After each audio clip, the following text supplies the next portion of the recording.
Cette semaine à l'émission, on parle avec Laurence Lévesque de son premier long métrage, Hello joue avec mes sentiments, et on rentre dans l'univers de Fred Dionne. Bonne émission!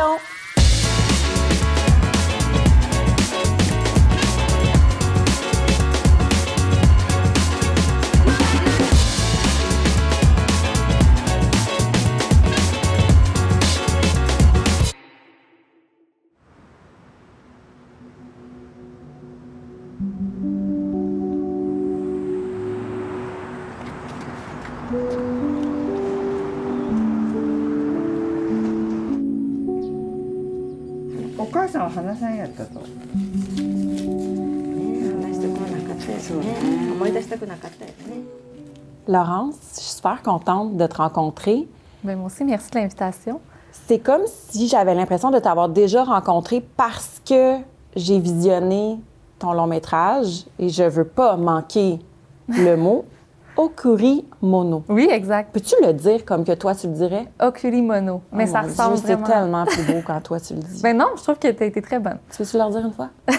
Okurimono. Okurimono. Oui. OK, c'est bon. C'est bon, je vais l'avoir. En fait, c'est l'histoire de ta belle-mère qui retourne dans son pays, au Japon, pour aller, ben, je veux pas dire vider. Ben, on veut vider, mais en même temps, on veut se remplir. Ouais. On va vider la maison, mais on va se remplir de souvenirs. Qu'est-ce qui t'a inspiré cette histoire-là, ce long métrage-là?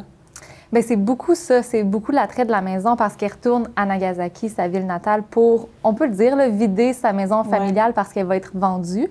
Et pour moi, c'était vraiment touchant parce que, en parallèle à cette action-là qui allait se dérouler, bien, je savais qu'elle avait cette espèce de quête identitaire-là parce qu'elle s'intéressait au passé de sa mère, qui était une survivante de la bombe atomique, donc une hibakusha. Et sa mère, elle n'avait jamais partagé son histoire là, avec sa famille. Donc, je sais que Noriko, elle avait cette quête-là d'en découvrir un peu plus, mais cette histoire-là, elle n'avait pas été partagée. Donc, je trouvais que la maison qui allait être vidée, comme tu l'as si bien dit tout à l'heure, était comme un bon prétexte de réfléchir à la mémoire puis réfléchir aux souvenirs. Qu'est-ce qui reste quand les histoires ne sont pas racontées? Puis qu'est-ce qui reste quand les souvenirs physiques sont plus là? Une fois que toi, tu as cette idée-là qui vient germer, comment ça se réalise? Comment ça se concrétise? Pour moi, c'est tellement, là, j'ai l'impression que c'est comme les 12 travaux d'Astérix, là, se rendre à la création d'un long métrage avec les subventions puis tout ce que ça implique. Comment ça s'est passé pour toi, cette quête-là? Oui, bien c'est long, ça c'est sûr. Ça prend plusieurs années. C'est assez pour en décourager quelques-uns, là. Oui, quand même, mais bien, en même temps, je croyais vraiment au projet, tu sais. Puis d'un côté, il y a ces demandes de subventions-là qui existent, il faut en faire plusieurs, il y a plusieurs étapes. Mais il y a aussi le projet qui se crée avec Noriko, la protagoniste, donc ma belle-mère.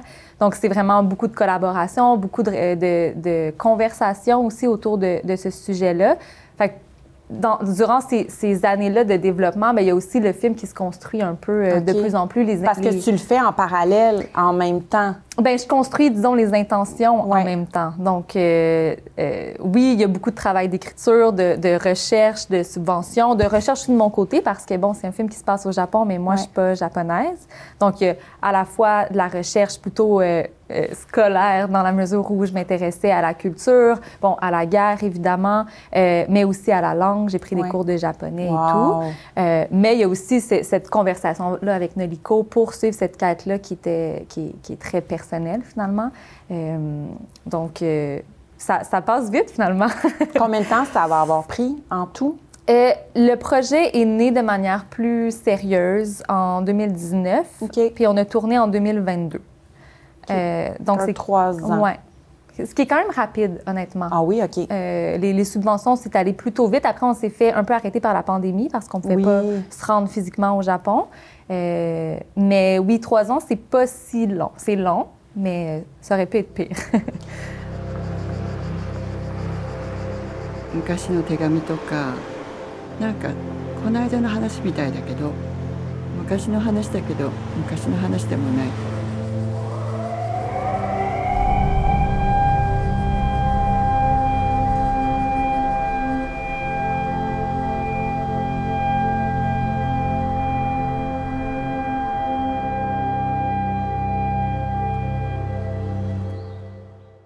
là, tu te rends au Japon avec ta belle-mère. Tes premières impressions, parce que tu vas quand même à la rencontre de survivants de cette bombe atomique-là, qui parlent de façon à la fois détachée, mais on sent quand même, tu sais, l'émotion est palpable. On parle aussi de culture du silence. Comment que toi, tu as accueilli tout ça en même temps que de le vivre avec une personne qui est très proche de toi, qui, elle aussi, a son bagage d'émotions, là, ça devait... Oui, mais c'est une bonne question. Bien, d'abord, j'avais déjà été au Japon avant. OK. Fait que, tu sais, j'avais quand même... Puis j'avais rencontré des survivants aussi avant le tournage, dans la période de développement. Mais quand même, c'est sûr que c'est différent quand on fait du repérage de quand on tourne pour vrai. Après, les survivants dont on parle, les Hibakusha, qui racontent leur histoire, tu dis de manière détachée, ce qui n'est pas faux, mais c'est de manière très enfantine, dans le sens où leur rapport à la bombe, bien, c'est il y a longtemps. C'est vraiment l'impact de la guerre vu à travers les yeux d'un enfant. Vraiment, des fois, c'est presque naïf. Parce que tu avais un homme, il avait 6 ans, puis il a dit, bon, il dit, on a comme disparu dans les montagnes, je me suis couchée, puis c'est comme ça que mon 9 août s'est terminé. Oui. Tu as raison dans ce que tu dis. Puis tout ça, bien, c'est sûr que c'est de la planification, de savoir aussi être assez respectueux avec la caméra. Quand on parle de la culture du silence, c'est que les gens n'ont pas parlé de cet événement-là. Maintenant, ils commencent à parler parce que, bon, ils se rendent compte qu'il n'en reste pas beaucoup, puis que si eux ne parlent pas, l'histoire va s'arrêter. Mais c'était important pour moi d'aller voir des gens qui étaient déjà à l'aise de parler. Donc, c'est à travers une association. On n'est pas arrivé juste avec une caméra pointée sur des gens. Donc, il y avait cet aspect-là par rapport à la parole. Ensuite, par rapport à Noriko, bien, c'était de trouver la balance entre les moments où on tournait, les moments qu'elle avait pour elle-même. Mais c'est sûr que ça a été un tournage qui était émotif. Aussi, on n'avait pas beaucoup de jours de tournage pour un long métrage.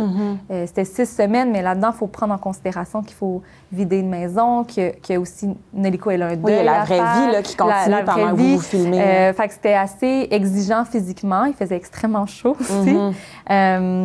Mais oui, donc c'était beaucoup de défis à relever. Mais c'était une super expérience. Vraiment très unique d'entrer aussi précisément dans l'intimité de quelqu'un, mais aussi, tu sais, cette culture du silence-là, elle n'est pas nécessairement propre au Japon pour moi. Non, c'est ce que j'allais dire, ouais. C'est assez universel, finalement. Tu sais, Puis c'est ce qui m'intéressait là-dedans, c'était cette quête-là de Noriko qui est très, très, très intime, mais qui peut appartenir à plusieurs personnes parce que les traumas familiaux ne sont pas nécessairement racontés. Ouais. Et puis... moi, j'avais été beaucoup touchée parce qu'elle m'avait dit, Noriko, à un moment donné, je sais pas pourquoi j'ai jamais osé poser la question à ma mère, tu sais. Probablement qu'elle m'aurait répondu, mais j'ai jamais pensé le faire de son vivant. Puis moi, ça m'a énormément touchée parce qu'à travers sa quête à Noriko, on se rend compte qu'il n'est jamais trop tard. Même si l'histoire, elle n'est pas racontée, on peut trouver des bribes d'informations par des lettres, par exemple, par d'autres témoignages, par l'art aussi. Il y a un poème dans le film, donc... C'était un peu de faire un hommage à la parole, finalement, à la prise de parole. Puis l'idée, c'est de faire un film sur le passé, mais au temps présent. Qu'est-ce qui reste? C'est quoi les impacts? J'ai beaucoup apprécié ton film puisque j'en discutais un peu avec mes collègues avant ton arrivée. Puis c'était l'histoire de Noriko au Japon, mais ça aurait pu être la mienne dans le pays de ma famille, ça aurait pu être celle de quelqu'un d'autre. C'est vraiment quelque chose qui est un peu interculturel dans ce que tu dis. Puis c'est vrai que c'est pas propre au Japon, la culture du silence. Ça peut... Puis tout ce passage-là de... Bien, on va comme vider une maison qui a jadis appartenu, qui a jadis eu de la vie. C'est particulier, puis il y a comme la vision du film à travers les yeux de Noriko, qui est une chose qui est précieuse. Puis il y a le film aussi qui agit comme un legs là, pour le public général. Puis je pense que ce qui est... En tout cas, pour moi, ce que je trouve beau, c'est que les intentions de Noriko peuvent être reçues par les spectateurs qui n'ont pas nécessairement de lien avec elle.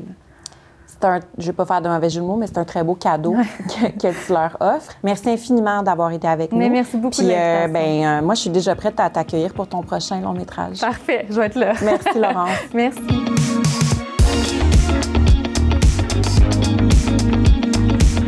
Hello! Le moment préféré de l'émission. Quand même, c'est Mais pas non, ça. mais regarde, on va se le dire, De quoi tu nous parles cette semaine? Cette semaine, je parle d'une nouvelle tendance qui se passe sur les réseaux sociaux en ce moment qui est tout en nostalgie. OK. Très beau, c'est la tendance I met my younger self for coffee today. Fait en français, justement, je suis allée prendre un café avec moi plus jeune. Puis il y a énormément de personnes qui ont participé à cette tendance-là. On en voit quelques-uns juste ici. Généralement, on mentionne, c'est ça, à quelle heure, moi je suis arrivée à quelle heure. Moi, plus jeune est arrivée, quel choix de breuvage, de quoi l'autre avait de l'air, de Vraiment comme parler. si sa personne plus jeune, c'était une autre personne Exactement, distincte. exactement. Puis qu'ils allaient prendre un café ensemble.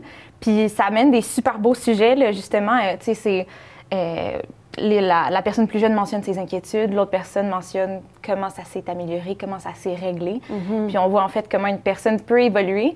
Et ça se termine généralement avec « j'espère qu'on va se revoir pour un autre café ». Mais il y en a aussi, il y en a énormément, mais il y en a aussi qui disent « je ne veux plus jamais retourner prendre un café avec cette personne-là », voir comment les gens réagissent à, mettons, l'idée de prendre un café avec une version plus jeune de soi-même. C'est assez particulier, mais malgré le fait que ça peut être inconfortable pour plusieurs personnes, ça reste que selon des professionnels de la psychologie, c'est une bonne chose à faire, c'est un bon exercice à faire. Comme pour aller régler un peu des choses de notre passé, qu'on a tendance à en foutre. Ben, je sais pas, je parle pour les autres, là. C'est bien correct, non? L'expérience vécue est tout à fait valable. Mais oui, exactement, un peu de voir aussi, ça aide de voir comment on a évolué dans un certain laps de temps et de voir comment peut-être nous plus jeunes seraient fiers de nous maintenant, d'avoir accompli certaines choses. Et ça ramène à un concept, je suis certaine que tu as déjà entendu ça, l'idée de l'enfant intérieur. Ouais. Exact. Ouais. Donc, le inner child en anglais. En thérapie, on le ramène souvent. Ouais.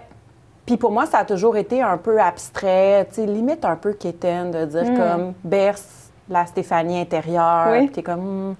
Mais je pense qu'en regardant les autres le faire, ça me touche, mais qu'en même temps de le faire moi-même, on dirait qu'il y a comme une belle barrière qui se dresse. Exactement. En fait, c'est reconnu en psychothérapie pour aider à aller avoir accès aux douleurs émotionnelles, peut-être au traumatisme émotionnel qu'on a pu vivre à l'enfance. Presque tout le monde en a. Ben oui. Donc, de retourner là, ça peut évidemment rendre inconfortable, mais ça peut aider à avoir accès à ça et à guérir justement là, ces petits bobos émotifs-là qu'on a à travers le temps.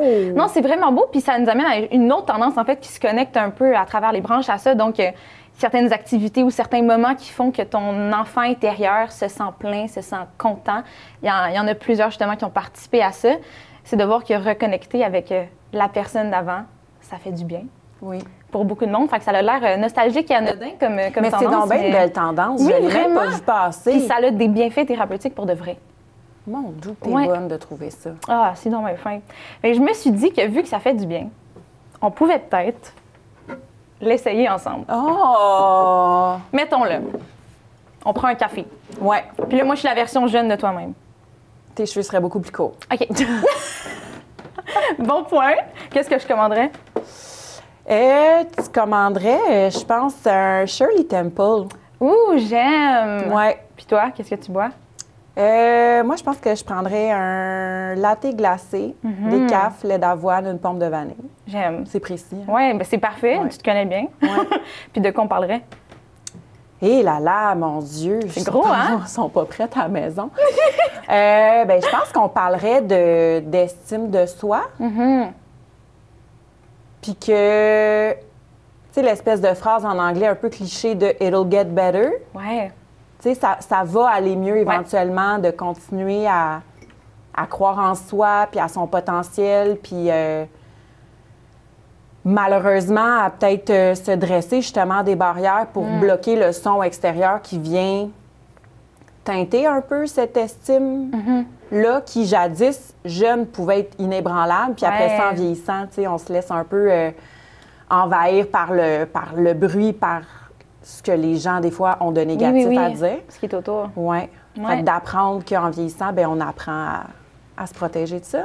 Magnifique. Mon Dieu, je suis quasiment émotive. C'est fou, hein, comme exercice. Là, c'est pertinent à faire, c'est difficile, mais ça fait drôlement du bien à la longue. Mais je pense que la petite Stéphanie aurait rêvé longtemps d'être dans cette position ici.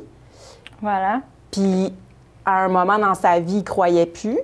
Puis, à un moment donné, bien, la vie a ramené ça. Donc, en tant que jeune Stéphanie, je te dis que je suis fière de toi. Merci. Tu aurais une coupe champignon. J'en ramène à chaque épisode. Je devrais essayer peut-être. Ouais. Tu aurais une coupe champignon, mais tu serais fière. Merci beaucoup, Hello. Pour vrai, c'est tellement un beau moment dans ma semaine. Tant mieux. Surchargée. Sur ça, je t'ai fait un beau santé. Cheers. Merci encore. Merci à toi.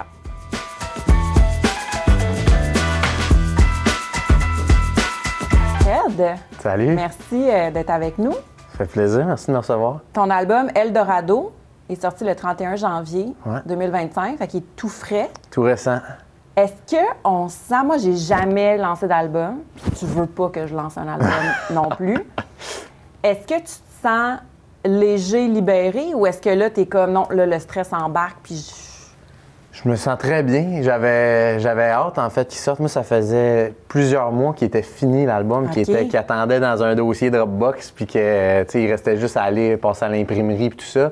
On l'avait fini au mois de mars l'année passée, fait que c'était une stratégie, en fait. Justement, ça nous a permis de sortir quelques tunes de l'album avant, de faire mousser le projet de plus en plus avant que ça sorte. Mais là, je te dis que c'était surtout une pression que j'avais de...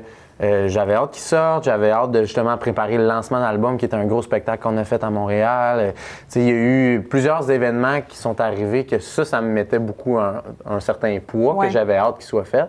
Puis là, c'est fait que là, je tombe justement dans la promotion de l'album, tout ça, les entrevues, puis là, les gens peuvent l'écouter, fait que là, je suis content, fait que là, je suis déjà rendu, j'ai d'autres projets dans ma tête, j'avance.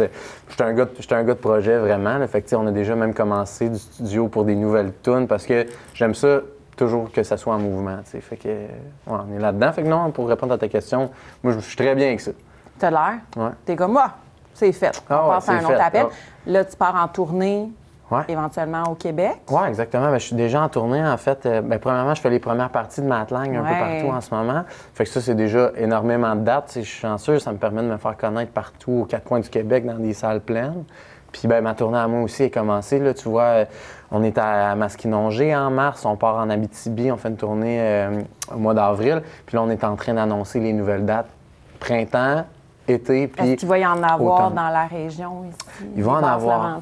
Oui, exactement. Il va en avoir. Là, je ne peux pas toutes les annoncer présentement, mais il va en avoir partout au Québec. On est en train de finaliser le booking, de placer les derniers pions là-dedans, mais vraiment, c'est cool parce que mon premier album était sorti en 2022. Ouais. Avec cela, c'était une bonne façon de me faire connaître, mais on n'avait pas eu la chance de présenter le show partout. T'sais. Fait que là, avec la nouvelle tournée Eldorado, on va vraiment aller partout. Je le vois un peu comme une belle façon de présenter mon univers, présenter d'où je viens, où c'est que je m'en vais avec ça. Fait que, ouais, non, c'est cool. On va se promener, on va venir dans les Basses-Laurentides, c'est certain. T'es la première partie, tu l'as nommé, de Matlang. Fait qu'on comprend un peu ton style musical. On parle de country folk. Ouais. C'est ça? C'est ça, c'est exactement ça. Exactement ça. Ouais. Est-ce que d'être la première partie de quand même une personne assez influente dans ce monde musical-là, est-ce que pour toi, ça te donne une super bonne vitrine? Est-ce que tu as l'impression que les gens, après, ils vont s'abonner sur tes réseaux sociaux? Tu vois-tu une montée d'achalandage sur ton Spotify? C'est super concret, en fait. Même si on est dans une ère, justement, de réseaux sociaux, de TikTok, tout ça, il n'y a rien de plus concret qu'aller rencontrer le monde en personne. Là. Moi, ça change ma vie, honnêtement, de faire ça. Là. Ça fait 1 an et demi à peu près que je fais maths, puis j'avais fait 2 frères aussi avant. Oui, c'est vrai. Fait que... c'est la meilleure façon, c'est tellement concret. Les gens, c'est des salles pleines de 6, 7, 8, 900 places à tous les soirs, plusieurs soirs par semaine, du monde qui me découvre à tous les jours. Fait que je les rencontre, moi, après le spectacle, je vais aux autographes, à la table de marchandises, les gens achètent l'album, les gens achètent des casquettes, des T-shirts. C'est super tangible. Puis évidemment, ils suivent ces réseaux sociaux aussi, puis tout ça. Fait que non, ça crée vraiment un engouement à chaque spectacle, que je la vois, la différence. Parle-moi, si tu veux, je veux pas te donner d'ordre, de la scène musicale country au Québec. J'ai l'impression qu'on en parle de plus en plus. Ouais. On sait qu'aux États-Unis, c'est quand même assez bien établi. Quoique Beyoncé vient de gagner le meilleur album country, on s'embarquera pas là-dedans. Mais au Québec, on en entend quand même un peu plus parler. Est-ce que pour toi, tu vois une amélioration ou est-ce que tu dis que non, on a encore un bon bout de chemin à faire, là? Bien, en fait, moi, je peux juste être optimiste, honnêtement, parce que c'est vrai, là, depuis mon premier album, tu vois, il y a Matt Lang qui est arrivé en 2018 avec un nouveau son, justement, le côté plus New Country. Après ça, il y en a d'autres qui ont un peu suivi. Je pense à Brittany Kennel, entre autres. Phil G. Smith, qui était aussi dans les... Disons, dans la nouvelle génération, là, à partir de Matt, là, puis après ça, on est arrivé en 2022, justement, Francis de Grandpré, moi, Guillaume Lafont, Vince Lemire, on a tous sorti notre album la même année. OK. Puis on dirait que là, il y a eu en français aussi. Oui, mais c'est important que tu le dises en français. Fait qu'il y a eu comme, on dirait qu'on est arrivé sans le savoir, on se connaissait pas à ce moment-là, puis on est tous arrivés en même temps, une nouvelle gang de, justement, country, folk, tout le monde avec chacun notre branche différente. Ouais. Fait que, puis là, on le sent vraiment encore plus, l'engouement. Là. Il y en a plein d'autres nouveaux qui arrivent à chaque année, à chaque mois, il y a des nouveaux albums qui sortent. Fait que je pense que ça va continuer encore. Là. Le country est vraiment en train de devenir mainstream. Ça fait partie de la pop. On l'entend de plus en plus à la radio. Il y a le festival Lasso aussi, il y a Lasso, qui depuis des années est rendu incontournable. Là. Ben oui, puis il y a le festival country de Lotbinière aussi, plus dans la région de Québec. Il y a Saint-Tite qui arrête jamais de marcher de plus en plus. Fait qu'il y en a, puis il y en a plein, des plus petits festivals aussi qui poussent un petit peu à chaque année. Fait que, non, moi je trouve ça encourageant, en fait, qu'il y ait de plus en plus de monde qui s'intéresse à notre style de musique, puis que les gens aussi se rendent compte qu'il y en a vraiment pour tous les goûts, autant français qu'en anglais. Mm-hmm. Est-ce que tu chéris un peu le rêve, là, le rêve américain de Nashville? Est-ce que c'est quelque chose qui t'habite?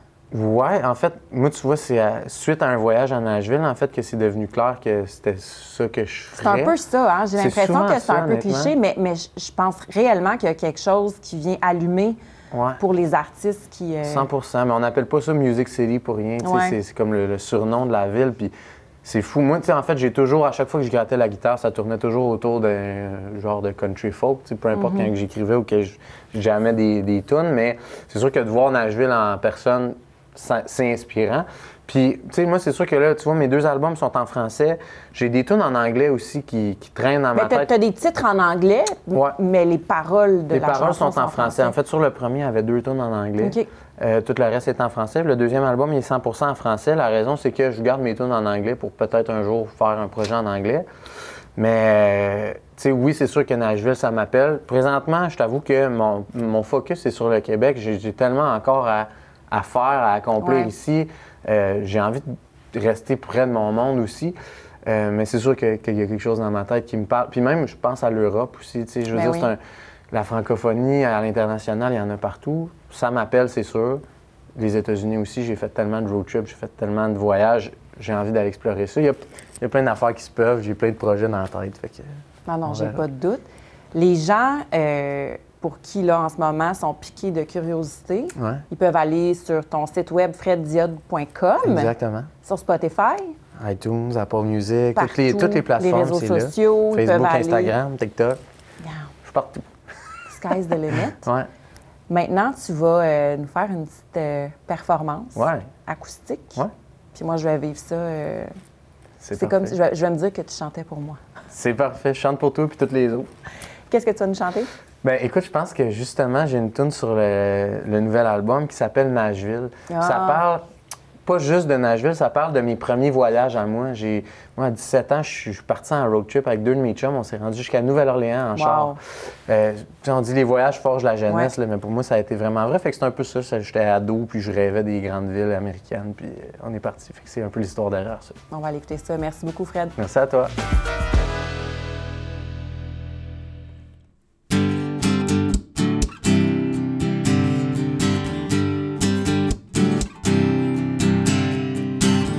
Toujours voulu voir Nashville, puis la Nouvelle-Orléans,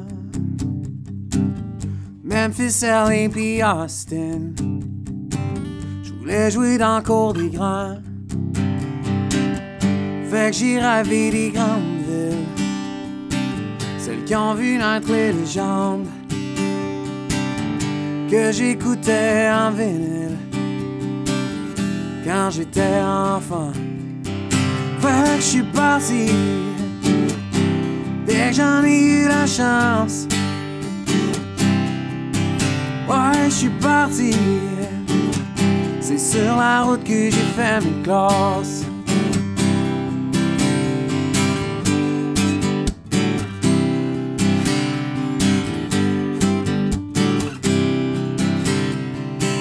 J'ai fait du chemin depuis le temps où on traînait dans les parcs. On amenait 2-3 guitares, puis chacun un six-pack. Chaque soir jusqu'à trop tard, moi pis mes vieux chums, on se prenait pour des stars, on passait pour des bums. Fait que j'suis parti dès que j'en ai eu la chance. Ouais, j'suis parti, c'est sur la route que j'ai fait mes classes. Quand j'ai tout vendu, j'avais à peu près rien. À l'époque, on me disait que j'étais né pour un petit pain. Mais pour me botter le cul, y'a pas meilleur moyen. J'sais qu'avec un projet, un gars peut faire ça.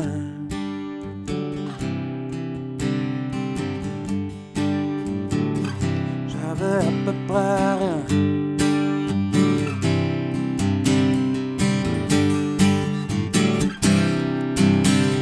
J'suis parti dès que j'en ai eu la chance.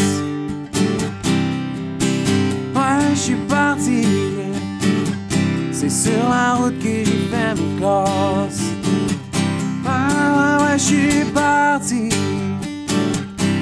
dès que j'en ai eu la chance. Ouais, j'suis parti, c'est sur la route que j'ai fait mes classes.